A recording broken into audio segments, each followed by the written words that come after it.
வணக்கம் மக்களே, welcome to my channel. கேட்க தான் பிடிக்கும். என்னடா இது திரும்ப திரும்ப இதை பற்றியே பேசுகிறீங்கன்னு நினச்சிட்டு இருப்பீங்க. எனக்கும் ரொம்ப கஷ்டமாக இருக்குது. ஆனால் பார்க்க ரொம்ப கோவமாக வருது, அழுகையாக வருது. இன்னும் நிறைய திட்டணும்னு தோணுதுங்க என்னால். ஆனால் முடியாது இல்லையா.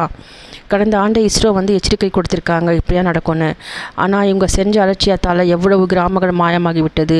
மண்ணோடு மண்ணாக புதிந்த உடல்கள், வயநாடு ஃபுல்லாக மரண ஓடங்கள். இந்த உயிர்களை உங்களால் திருப்பி கொடுக்க முடியுமா அலட்சியப்படுத்தவங்களால்? ஒரு நாய்க்கு இருக்கிற ஈவு இருக்கவங்க கூட மனுஷங்களுக்கு இழியாங்க. மனிதாபிமானம் செத்து போயிடுச்சாங்க. அந்த நாய் சொல்லுது அந்த மண்ணுக்குள்ளே பூனை இருக்குன்னு சொல்லி. தோண்டி பார்த்தா அது கூட பூனை இருக்குங்க, அதை காப்பாற்றிட்டாங்க. ஏங்க அவ்வளோ கேவலமாக இருக்காங்க மனுஷங்க.